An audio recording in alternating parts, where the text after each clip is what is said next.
Hey, Shane Button here. It's February 6th, I think. It's a Thursday. I want to give you an update on Neko. She had her surgery a week and a half ago. Not this past Monday, the Monday before. We brought her home on the Tuesday. Everything seemed to be good. Stitching was all okay. She didn't mess with it. All was fine. And then we were giving her medication to prevent infection. And then last Friday, she started being sick. Every time she went into the washroom, she happened to be sick, and that seemed to kind of be mostly when there was a lot of pressure on her stomach. So we didn't know what it was. Thought, okay, maybe it's just a hairball type deal or something. Well, it didn't get any better over the weekend. We couldn't take her to the vet on the weekend, so I called Monday morning, and they said, well, can you bring her up this afternoon? So I did. I took her up there Monday. She hadn't really been eating anything the entire weekend. She wouldn't eat. She was drinking a little bit. She hadn't pooped.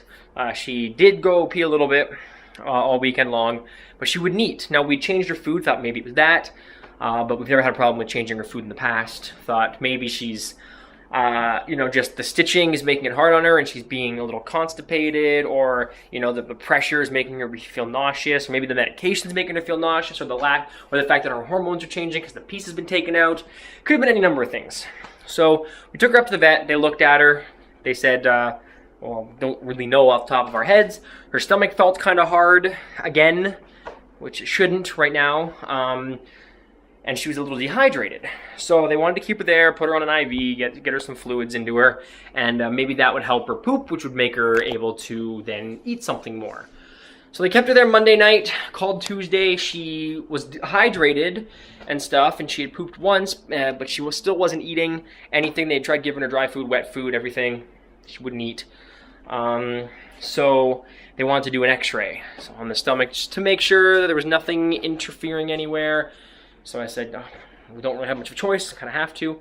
So they did the x-ray on yesterday, and he said if he'll call me back if they see anything. Never heard from him.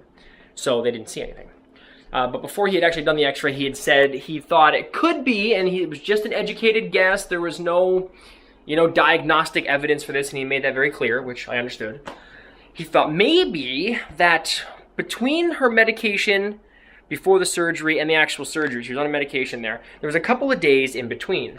Perhaps those days in between, the ovarian remnant inside sent the signal to the brain to start producing the hormone to go into heat. And if that's the case, then she would have started her heat cycle all right then and there.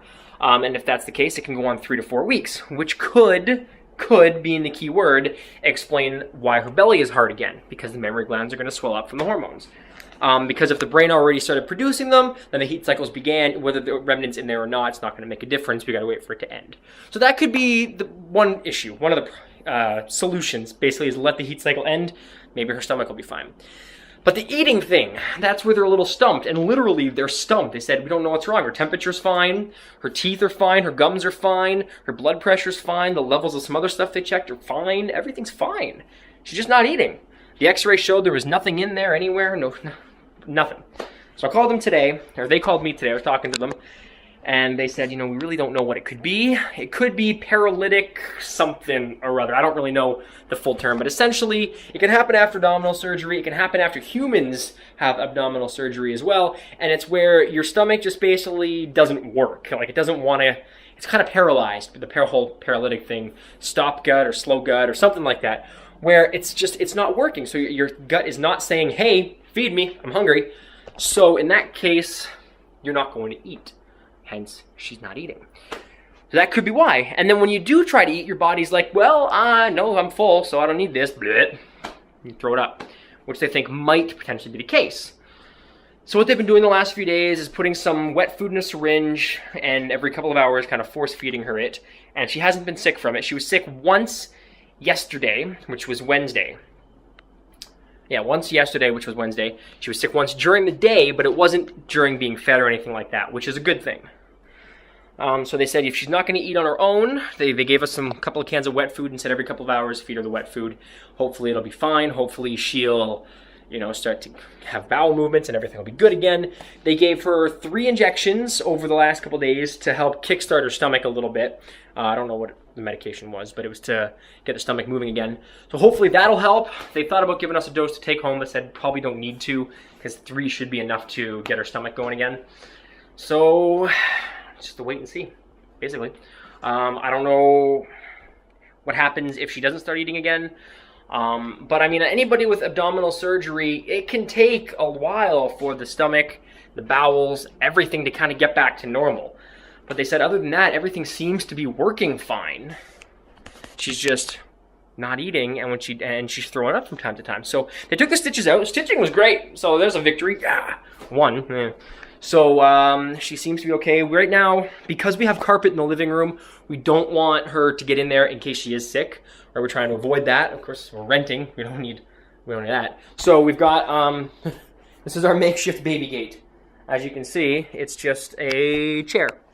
We've just got our chair kind of here in blocking the doorway into the living room, so she can't really get by. It's tough for us, but we're humans. We can jump over it or move it or whatever. We want to keep her in the kitchen here. We've got rugs and stuff, but there are rugs that we brought, so if she throws up on them, whatever, we'll get rid of them. But I mean, she's sitting here sleeping now. Put a little blanket down for her. Got a fresh water dish, a fresh dry food dish, and a fresh wet food. A little bit of wet food there. Hopefully she'll eat it. I can't figure out how to get it in the syringe. They didn't show me. Probably should have asked. So I'm going to wait a little while. When Blair gets home from work, maybe she'll be able to get her some. She tends to take stuff from Blair a lot easier than me for some reason. But essentially, that's where we stand. No idea. I just got to wait and see. Hopefully she gets better. Here she is here. Let's take a look at her, shall we? Hey, baby. Who's that? No. This is her stomach now. It's kind of disgusting. The stitches are out. All is, good in that department. No infections, nothing like that. But she is really hard still, unfortunately. I don't know why. So hopefully everything turns out. I know this was a bit of a long one. I hadn't updated when she started feeling sick. Thought maybe it wouldn't be anything. Thought maybe a hairballs or something at first. But we'll wait and see. So cross your fingers.